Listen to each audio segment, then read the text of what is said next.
Okay, so I will go over that again. And the reason why I'm going over this is so that if there is any topic we've been able to cover and you are not conversant with it or you haven't heard it at all, please do let me know. We've been able to cover loops. In loops, we talked about while loop and a for loop. Also, we talked about conditionals, comparisons, if and else statements. We treated ternary operators, the shorthand for if or else statement. We also moved over to functions, JavaScript functions, and we touched arrow functions too. We were able to cover a few higher array methods. That's the forEach, the map, and the filter. And we moved over to JavaScript DOM and DOM manipulations, where we talked about selectors, single selectors, and multiple selectors. Also, we treated events in JavaScript. We treated CSS in JavaScript. I think that's where we stopped. So all of these things I mentioned, if there's any area you don't know about or you're not conversant with it, please let me know. Let's see if it's something we can go over it again, or we'll just move on to what we have for today. The first question is, all right, Cynthia, I would prefer you give us like, how would I put it, a direction. What the recap of yesterday's class. Yesterday's class was actually double class. We had double classes yesterday. So I don't know which area you intend to get this recap. The JavaScript DOM material on W3 schools. Okay. JavaScript DOM W3 schools. Yeah, W3 schools, we have JavaScript DOM here. And now for you as a backend developer, you don't have much to do with JavaScript DOM, but in order for you not to do JavaScript and be a novice with JavaScript, I had to make sure I bring in JavaScript DOM so that you have an idea of what DOM is and DOM manipulations. So there is not much here on W3 schools, but there are so many materials out there.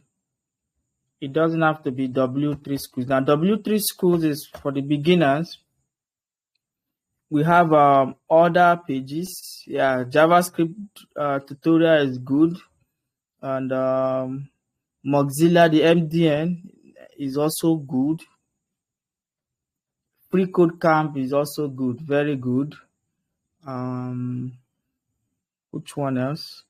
The MDN, now Gigs for Gigs is also good. Now, any of these sites can provide you information with JavaScript DOM. Yeah, the DOM is on Mozilla, MDN.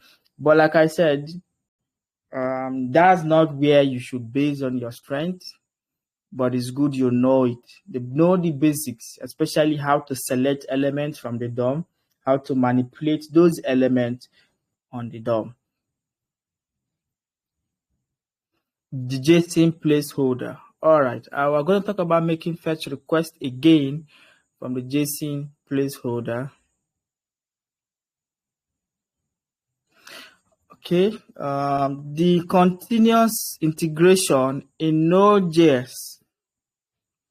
I want to understand what, now, when we talk about continuous integration, it's actually CI/CD, continuous integration and continuous development.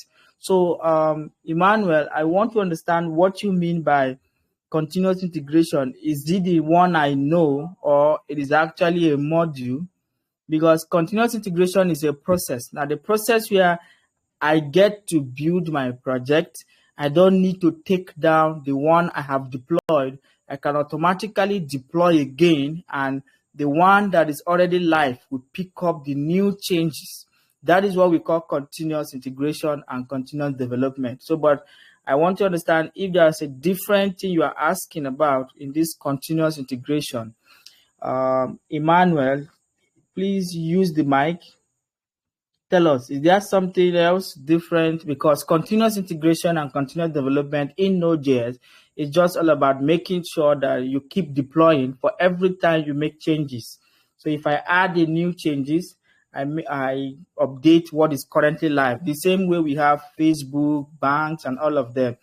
The projects are already live, but there are changes that are being added to it on a regular basis without taking down the system.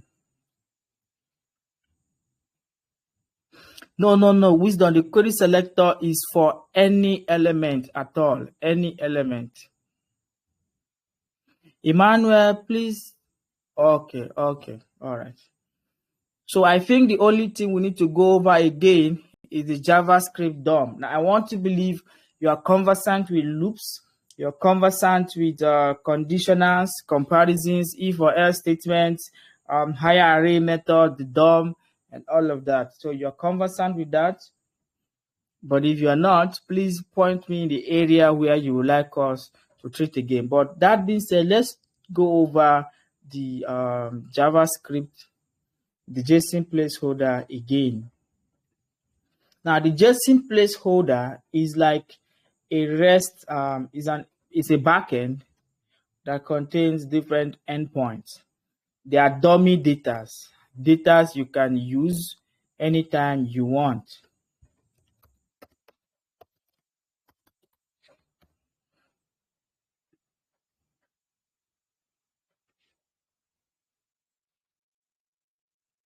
So let me start by creating an index.html file.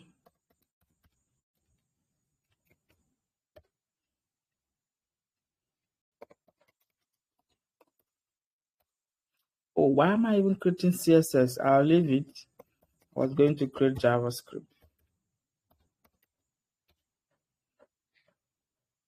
All right, so I've closed my CSS, and then here I will link my script ./js and save it. Open this up with live server.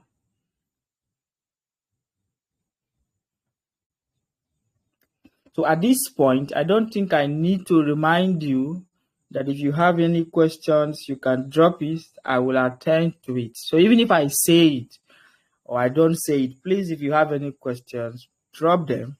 The reason why I'm saying this is you are going to be building your own backend project. We have only 4 weeks to the end of classes. Like apart from today, we have just 4 weeks to finish classes. And after then, you have 3 weeks to build your own project. So meaning we have a total of 7 weeks to the end of your program. Now, I don't know if there's going to be extension or maybe reduction, but as a tutor, that's what I am setting. We will have just 7 weeks to the end of the program. If there is anything you want to know, now is the time to know it. Now, the next thing we want to talk about is backend, but let's treat JSON placeholder one more time before we move on to the backend proper. We are done with JavaScript basics. We're moving to backend proper. So I have my server running. The JSON placeholder is a free backend that you can make requests to, get their data, and do whatever you want with their data. That is what the JSON placeholder is. It's a backend. Now, you're going to build your own backend, something like this, that people will make requests to and get data. So we are making requests to another person's backend and getting data from that person's database. That is what we are doing. But you are yes, let me check that I'm recording. Sorry. Yes, I am. So like I said,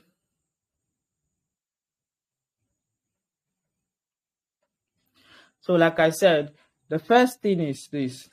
We are going to fetch data from somebody's database.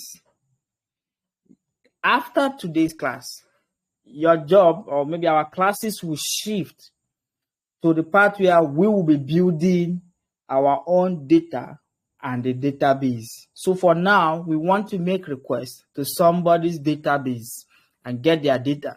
Whatever we want to do with the data is at this point non-meaningful. The reason why I brought in DOM manipulations is to show you that you can fetch data from a database and then you display that data on the browser using DOM manipulation. That is what the front-end developer will do. So as part of your learning process, the last thing you will need to do now on the front end is actually fetching data from somebody's database and then displaying it. That's just the last thing we need to cover now. And when we are done with that, we move on to start building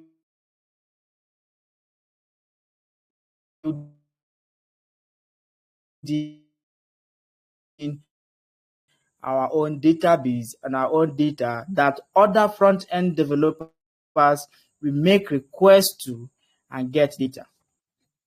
I just hope my network is good.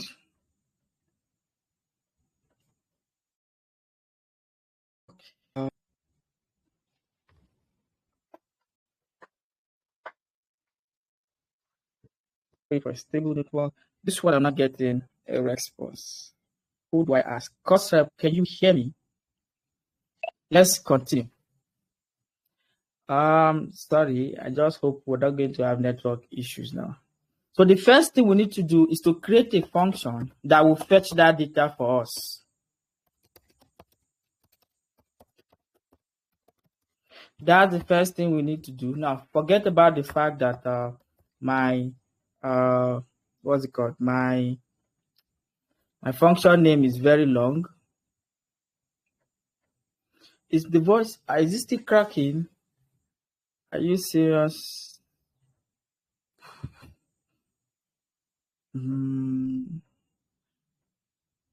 Is this still bad? All right. Thank you. So what we want to do is to fetch data from a backend. And to do that, we need a function that will fetch data from that backend. So which is why I'm creating an arrow function and I'm calling the name fetch data from backend. So this is the function. Now from this endpoint, they are saying that their URL is this URL. So this is the backend URL. Now you will build your own backend and you are going to give the front-end developer your backend URL that they will make requests to. So before then, let's make requests to our own URL. So I'll say const result is equal to fetch. So when I put fetch is a method in JavaScript that makes requests to a backend. So fetch is going to ask me which URL do I want to make that request to. Now, because I am not including the request type, now I know I explained the different types of requests in our last class. These are the different types of requests: the get, post, put, patch, and delete. But since I'm not indicating the type of request here, automatically it will perform a get request. So to perform a get request, you need to indicate the URL that you are making that request to. So here we are making our request to this URL. And we also need to indicate the endpoint. These are different endpoints. Now we are working with this one, /to-dos. So I'm going to add /to-dos here, and then save it. What I want to do is console log the result that has been returned. I will see if a result has been returned. So let me call this function here, fetch data. And like I told you, a function will not run until you call it. I will inspect to see what is being console logged. So in the console, I have it returning a promise. Now I told you before that when you make requests in JavaScript, there are a few things you need to understand. Idea of promise. So a promise is like you send someone on an errand. You should wait for that person to come back. So you can't send somebody on an errand and then leave the spot. Maybe you are standing at Asukoro, or maybe Aso Rock Gate. When you send someone an errand, then you leave that Aso Rock Gate and move to maybe the junction or somewhere else. Then something is wrong. So I think network is okay.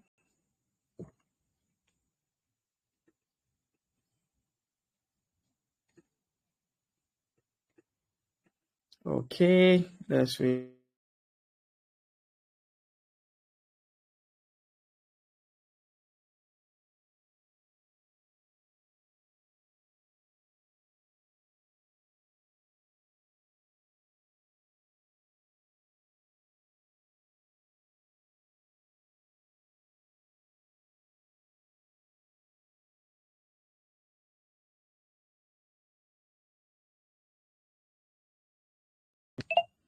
All right.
Oh, sorry, I muted myself. Okay.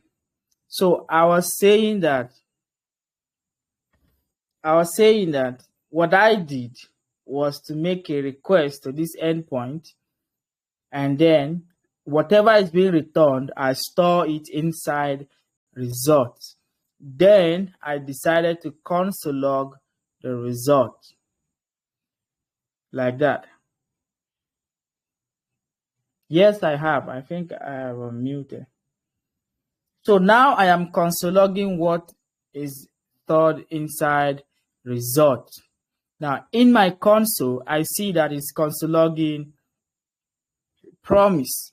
And I said in JavaScript, making a request is like sending someone on an errand. If you are standing at Asuk Rock gate and send somebody on an errand, you need to stay at that gate and wait for that person to come back. Now that is the idea of promise. When you make a request, a promise will be returned.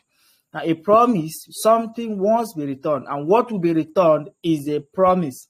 Either it was fulfilled or it failed.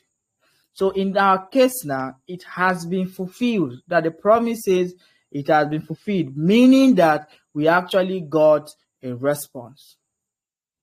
So when we get the response, what do we want to do? We want to say .then. What do we want to do when we get back a result? We say .then take that result, or you know what? Let me go this way. Take that result or response, whatever it is, I'll call it result. Take that result and then call result.json to it, meaning we want to convert it to JavaScript, something we can use. If you convert it, then again, take whatever is converted, let's call it res.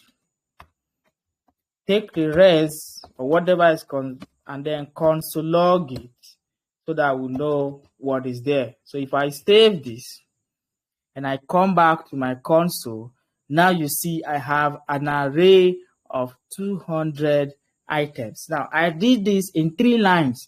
The first line is to make that request to that endpoint. When it comes back, it's coming back as a promise. And then we need to convert it from that JavaScript promise, which is in JSON, to an object, something we can use. And that is why I took the result and I said, take that result, call .json on it, and then whatever it's converted, we call it res. Now you can call it anything you want here. You can call this one too, anything, so that we know that it's not just this is anything. I don't want the two of them to have the same name, so I will add G here and then call this anything. So this thing here is actually the response that was returned, and then we are calling .json on that response that was returned to convert it to an object that we can use in JavaScript. So then take that object that has been converted and then console log that object, and that is what we are doing here. So if I save it now, you see that I have 200 items, but there is something that happens. I will try and show you something again. So what I will do here is this. I'm going to make a change and then save. You see, it took a while for it to come back. So I will make another change and save. You see, it took a while to come back. Now, that is telling me that my network is actually very fast. That is why it came back fast. But when you make a request to a backend, sometimes it can take a while.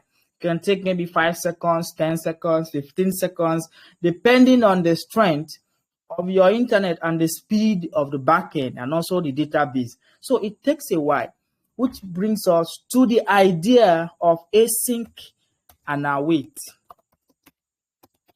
Async and await. So I'm going to explain async and await. Maybe should I do it here? Should I? Okay, I'll not do it here so that it doesn't confuse you. But the idea of async and await is this. Let's treat it again with another function. So I will copy this function and comment it out first. This is the first way. Let's do it the second way again and see. Paste this and then remove this and then say const result is equal to this. Yes, Wisdom, go ahead and drop your question. So what I have now is this. I have a function that is still making requests to that endpoint. All right, Wisdom, where are you? All right, Wisdom, go ahead. We can hear you. Go ahead. Okay, good evening, sir. Yeah, good evening. Yeah, initially you assigned the fetch to result when you made the first request. Then later on you removed it. Can I know why? There is no reason actually. Now the reason is I wanted to use .then this way. But now I am actually assigning it to result because I want to use async and await. So there are two different ways of doing it.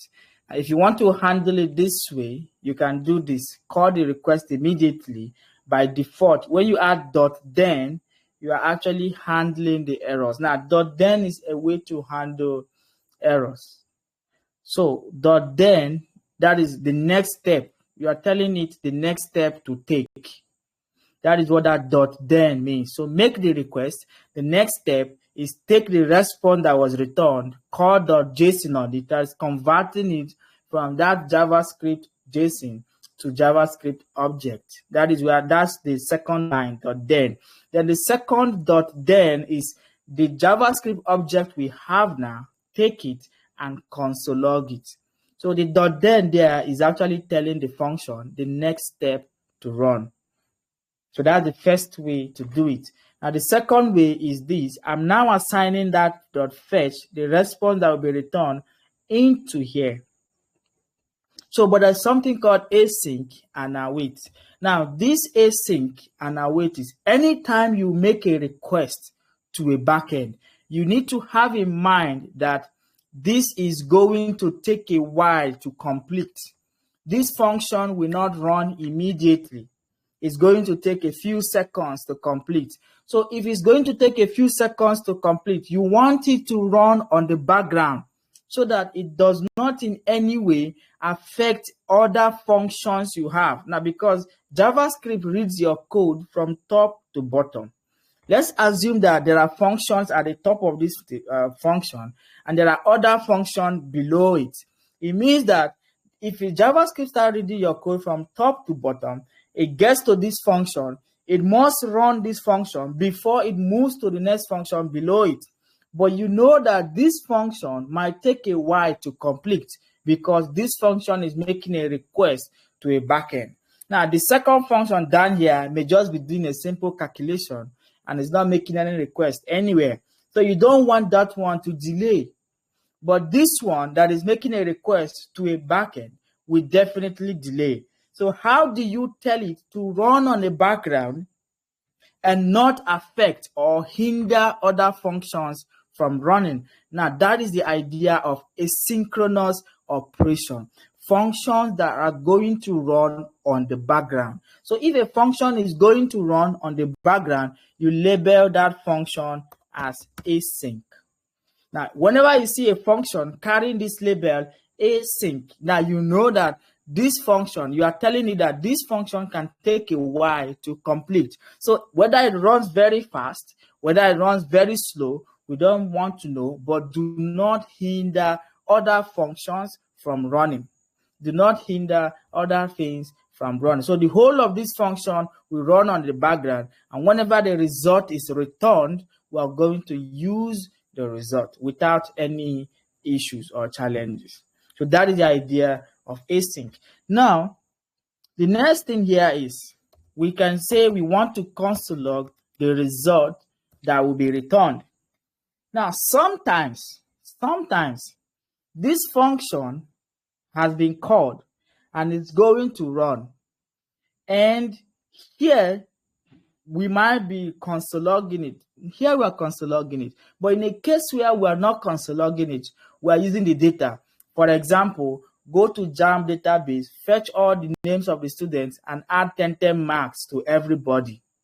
You know that the first line is going to try and fetch the scores. The second line will then try to add 10 marks to the student. But sometimes, if the scores has not been returned, the forEach function that is supposed to add 10 marks might start running. So you want to tell this function at any point that please wait. So you need to add something like await here. What this await keyword means is this is going to fetch something. Whatever it fetches, we are going to store it here. And what we store here, we want to use it here. But we don't want this thing here to actually call result when result has not been returned. So therefore, we tell the result to wait until the function returns something. So that is what this await keyword is doing here. So when you label it async means it might take a while. Now you don't know how many seconds it will take before it's completed. But inside here, you may be using the data that will be returned, and you don't know when the data will be returned. Now, what if the data doesn't return after 1 hour or maybe after 30 minutes? It hasn't returned, and your function has already started using the data that was supposed to be returned. It means that there will be a crash, but you don't want there to be a crash. So you say, please wait. This await here means please wait for the result, and then when the result is returned, we can then proceed. So that is what this await is doing. So here I then have this response here. So I am able to label this function as async, telling it to run on the background. Take your time. Whenever you're done, please let me know, but just take your time. So the video is not rhyming with the audio. Oh my God, something is wrong today. Is anybody having the same issues? I know that it might be a little slow, or maybe I'm fast. Am I too fast? Maybe I'm slow. Maybe I'm fast. I don't know. Oh, sorry.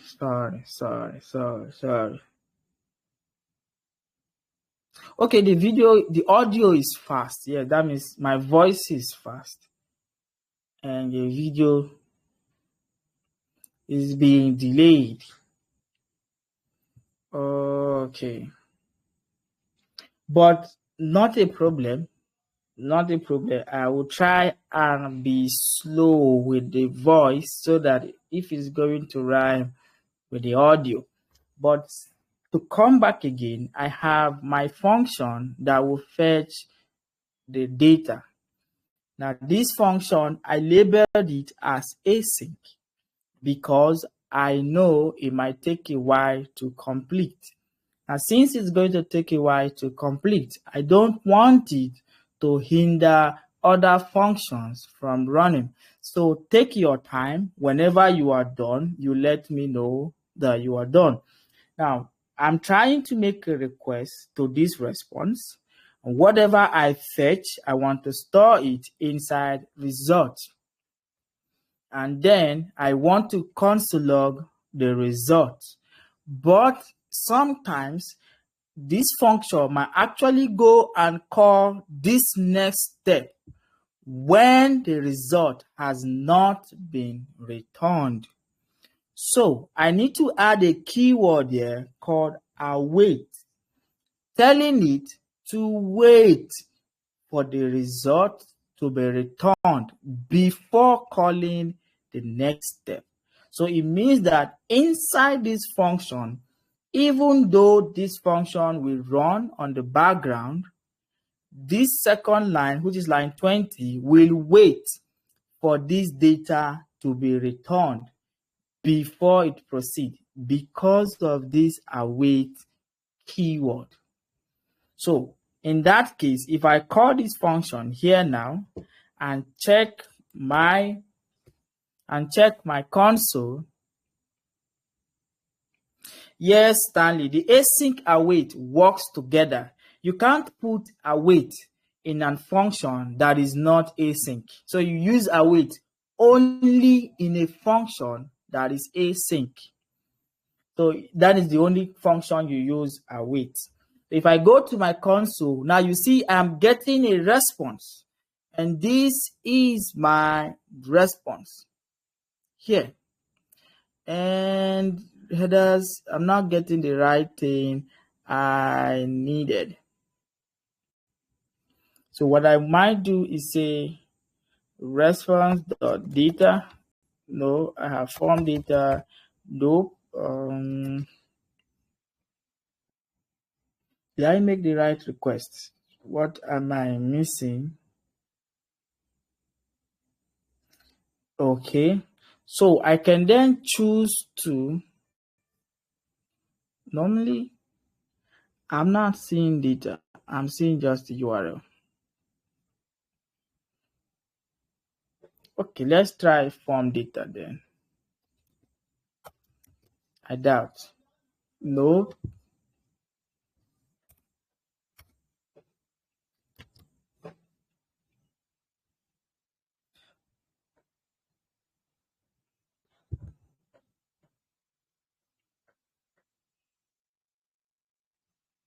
Okay. I'm trying to see the easiest way that will run my easiest way so that I can actually convert this whole thing to, should I call .json on it? No. So what I can do is say const res is not equal to result.json. Let me see if this works in any way. Nope, I don't. I have this. Normally, I would say, sorry. Let me try one more time.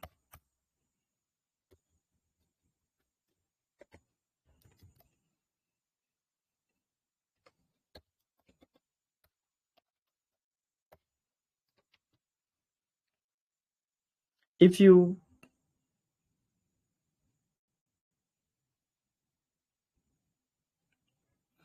Yes, Peters, that is the idea of labeling the function as async. So what it means is the moment you label a function as async, it will not stop other function below it from running. It will not. So yes, this is the next step, but what we are doing is we are trying to do it in a different way. We've done it this way before. I've done it this way. This is one way of doing it. They are the same name. Let me just add extra D here. Yeah, so this is the first way of doing it. Now, normally I will do it in a different way. I'm trying to see if I can try it in a different format, but I'm actually forgetting how that's done here. Fetch. Okay, get the result from normally. I'll try again and see what's there. So what if I say results? Let me see if I can pick something else for body and see. Readable screen locked. What else will be there? Normally, okay. You know what? Let's stick to this one first. Maybe I don't want to mix it up with what's in my head because that's a step further for what we have next step. All right. So, but that should explain the idea of what we have. Now, we can also use that async here if you want. We can also use the async here if you want. Why am I not spelling async? Well, yes, and also add a wait here if you want. So, and save this. I need to call this function here.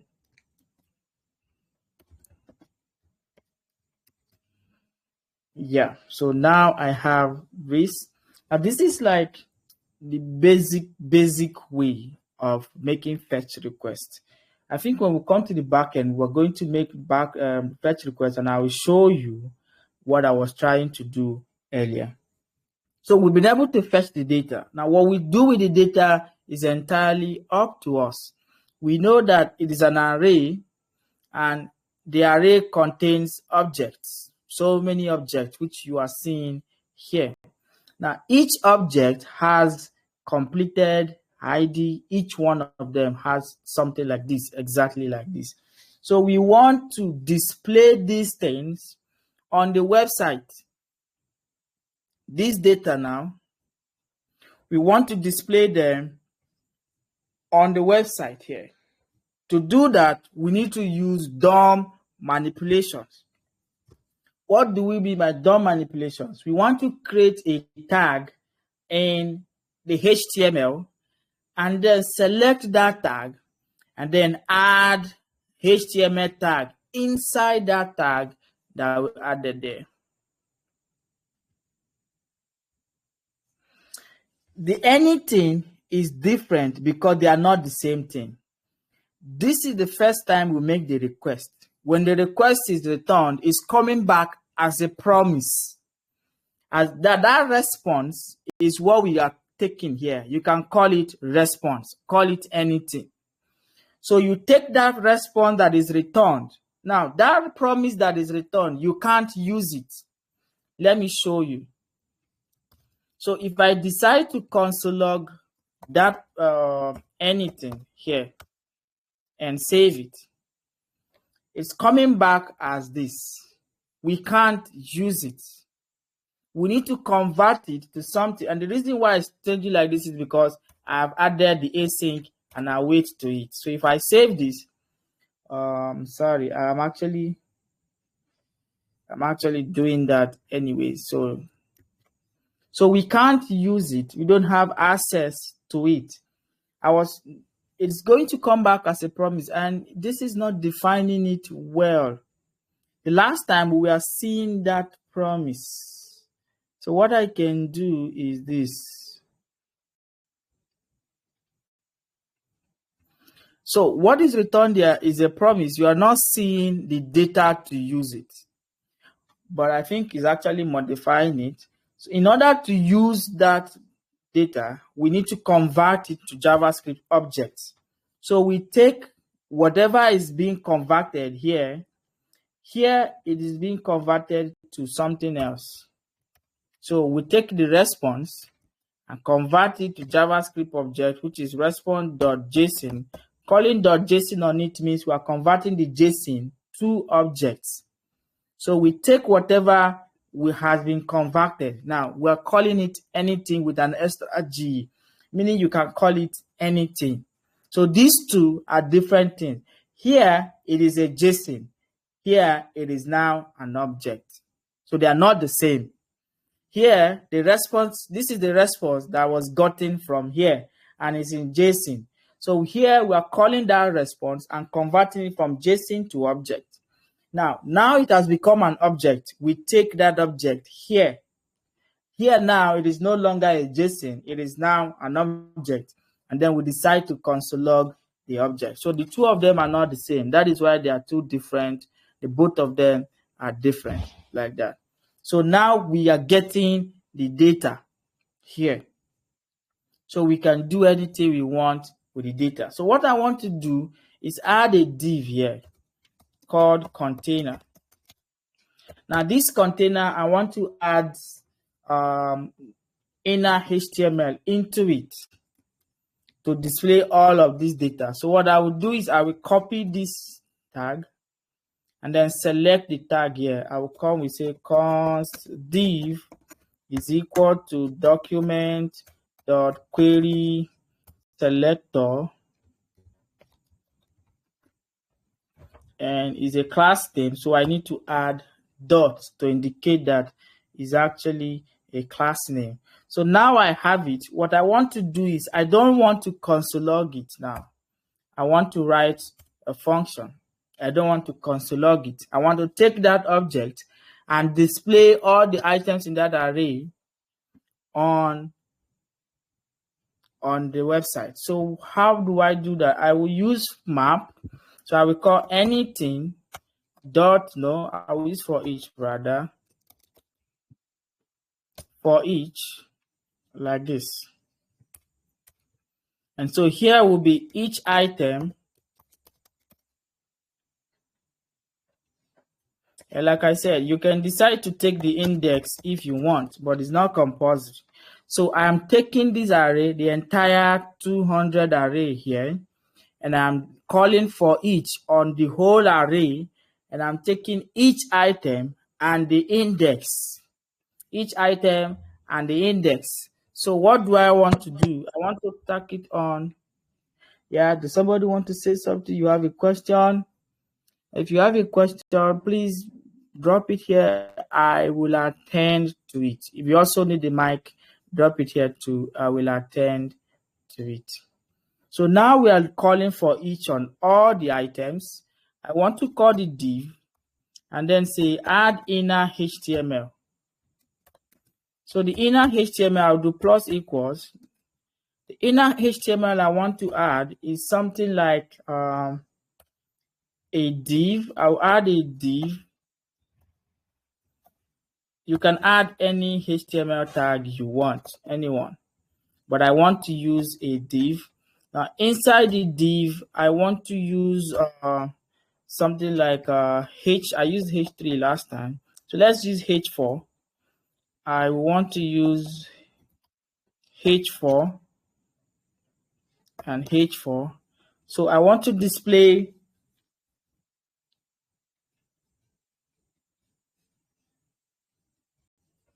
their ID, completed, and the title. So what I'll do is I'll say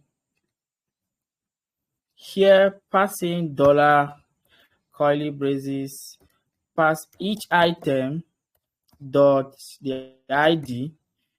Yes, and then let's go for H5, and then each item dot completed. All right, each item dot completed, and then the next thing will be, let's go with H6,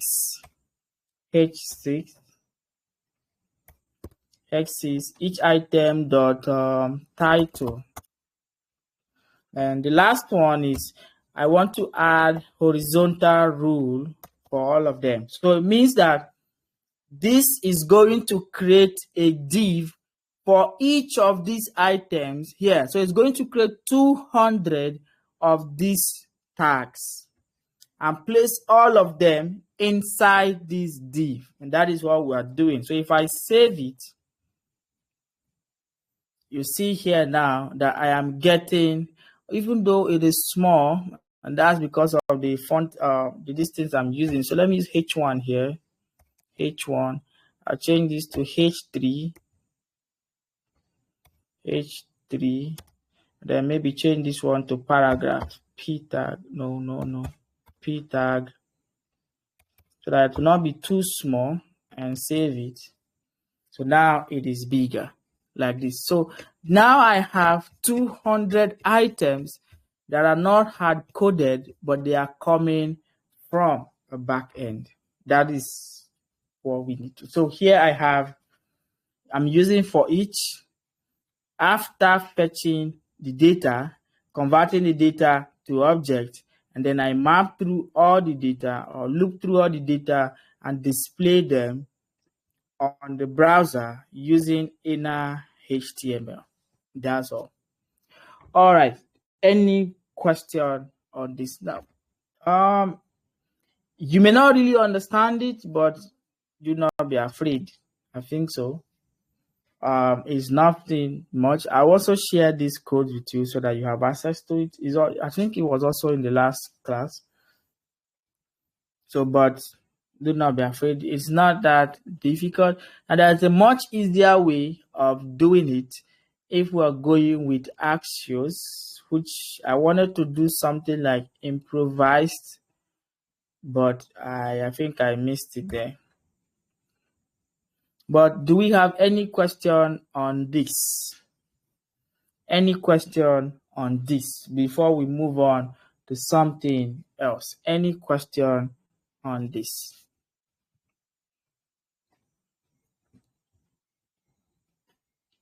No question. Now, if there is no question, please drop a thumbs up so I know you can actually hear me. If there is no question, please drop a thumbs up so I know you can hear me. All right. Thank you. So we are done with the basic JavaScript. Now we need to move on to backend. Before we move on to the backend, there are a few things you will need. The first one is Node.js. So by now, I want to believe you've downloaded Node.js, and the version you need to download is version 20. You download that one.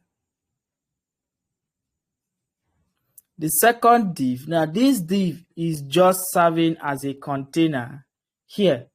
And you know what? Let's take it one step further. We can take that one step further. So I have them here. I don't really like the idea of these things like this. So I can decide to add a class name here. Class is equal to, I'll call this, what do I call it now? I'll call it title. No, let me call it the ID and save it. So I will come to my CSS and say .id. I want the color to be green and save it. Now the color is not going to change because the CSS has not been linked. So I'll say link ./CSS and save it. Now, if you can't see it, I can actually see the color has changed to green. But so that it'll be more obvious, I'll change it to red and save it. Now the color is red. And what I can then do is say, I want the font family to change to something like Arial and save it. Now the font has changed. I can also come back here and add a class to this completed too, class, and call it comp. Maybe comp or completed. Let me call it completed. And copy it. Come to my CSS and then call .completed. And I want to give it the same thing I did here. Only difference is I don't want the color to change. I'll keep that color. Ctrl Z. I change the font size to maybe 18 pixels and save it.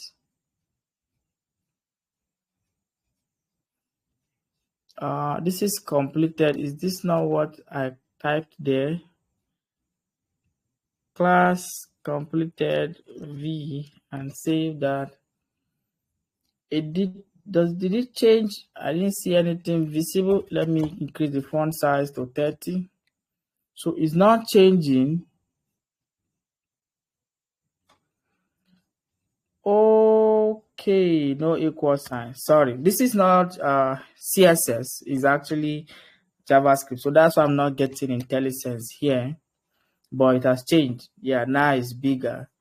And I can do the same thing for this one. I can actually, you know what, let me add it as a card, or instead of displaying it here, I can actually use this one to display them as a grid first. And I know CSS is not your thing. As a backend developer, CSS is not your thing. It's normal. CSS is not your thing. So, but sometimes you might want to do it. Display grid template columns, repeat for 1 FR. I'm not, should I go one, let's say 2 and see. Okay, there we go, 1 FR. All right, so I have it displayed as grid, and it's not, I want to give grid gap.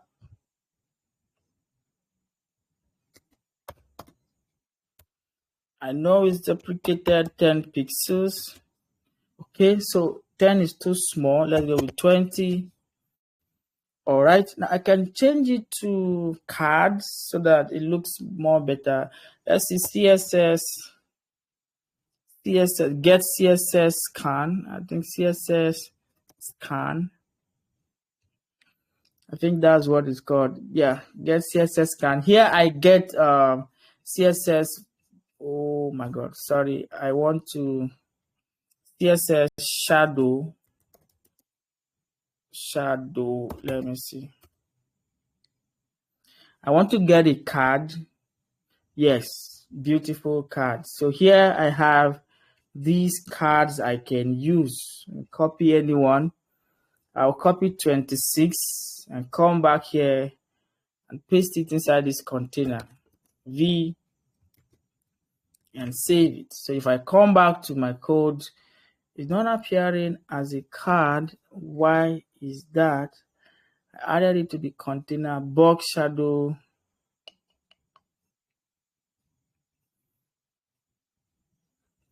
Did I get something wrong? It's supposed to be displaying. Okay, I added it to all of the boxes, which is not supposed to be. I'm supposed to add it to individual cards. So I'll put class and call this a card. So I'll copy the card, come back to my CSS, add it here. So this is where I missed it. Instead of adding this here, I will cut it from here and add it here. So now they are all as cards. Now this card, I want to give it padding all around. Now I'm just taking this a step further. You don't have to do this. Padding all around 10 pixels. And I don't like that border HR, that HR.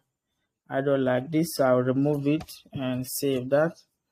So I have them like this. So these are cards, and what you do with it and how you do it is entirely up to you. Our problem now is how to build data like this into a dashboard, into a database that other developers can call that data and display it however they want. So that is our next step. So any question so far? Do you have any question of what we have done?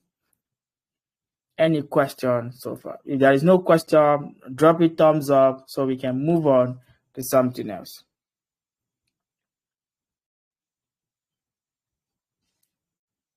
If there is no question, please drop a thumbs up so that we'll move. Okay, but not the class rep, somebody else. Okay, all right, let's move on. So like I said, the first thing you need to do is download Node. Here, that's the first thing. The second thing you need is Postman. Download Postman. Now, I think Insomnia is also good, but I don't know. Last time I checked, Insomnia.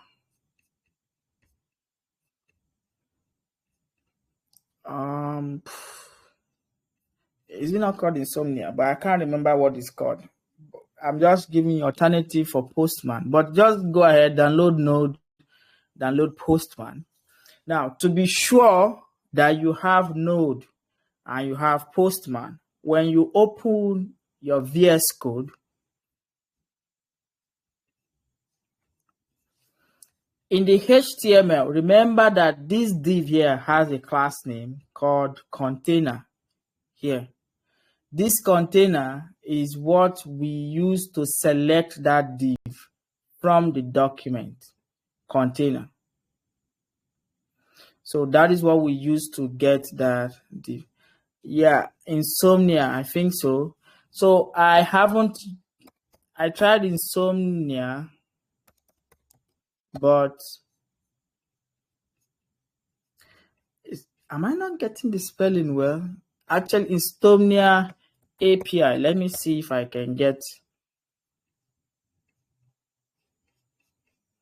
I tried it last time and the service was down.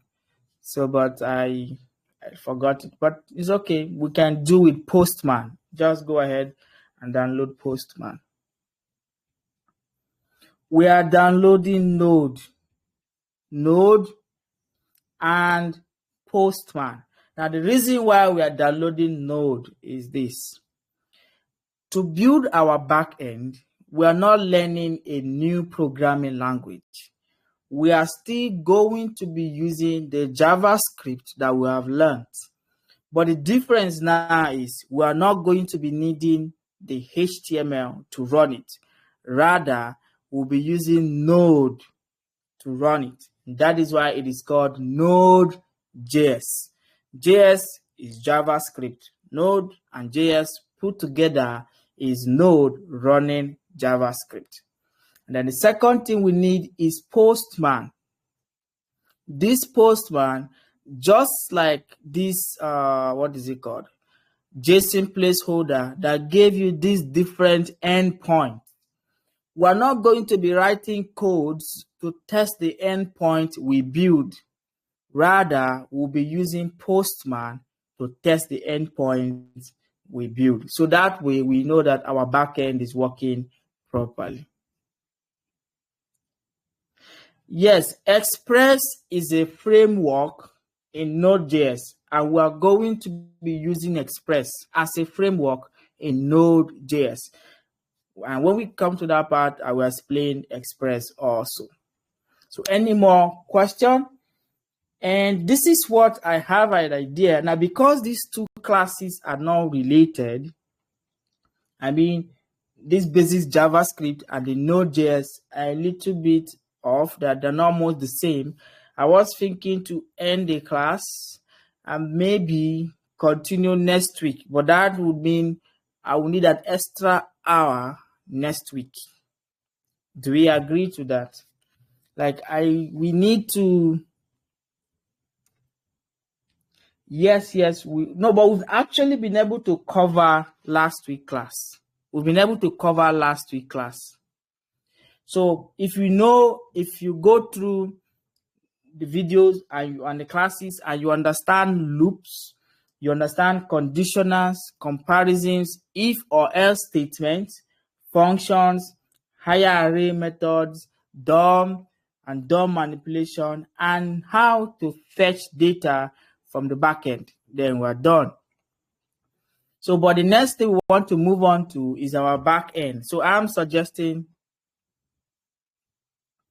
that easy. I want to introduce Node. Now, as a matter of fact, I'm actually on a tight schedule, meaning I have to finish your class and you have to build your project. So I need to do that, but the classes are not a little bit related. So if I introduce Node now, I will take your mind away from the assignment I'm supposed to give you. I'm supposed to give you 2 assignments for this week. 2 assignments. And this assignment has nothing to do with Node. They have nothing to do with Postman. So I want your focus to be on what the assignment will be about.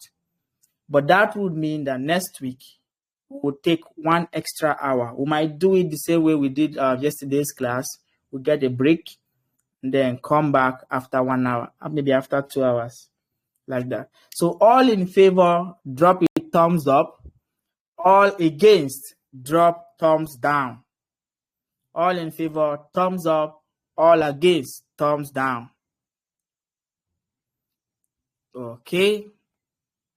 All right. So what will happen is we'll end the class here. I will share this part with you on GitHub, and I forgot to delete. Now, the thing is, if I share something with you on GitHub, please go ahead and download it at that time I shared it. Now, because there's every possibility I might delete it later. So download it or maybe get it that time I shared with you. After then, I might delete it. I may forget, but when I remember, I will delete it. So please download it then. So I'll say git init, git add dot to add everything, and then git commit here, and git connect to the origin. Where's my step one? And git push.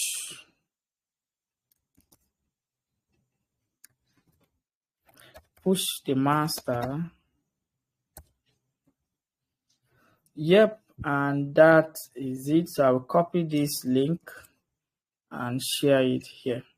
So I'll see you again on Saturday, but that will mean after I've given you 2 assignments. So look out for 2 assignments. I'm going to put them separately. I don't know if I will, but I'll put them separately. So one of them will be for the first week we missed. The other one will be for this week we just completed, like that. All right, see you all on Saturday. Bye.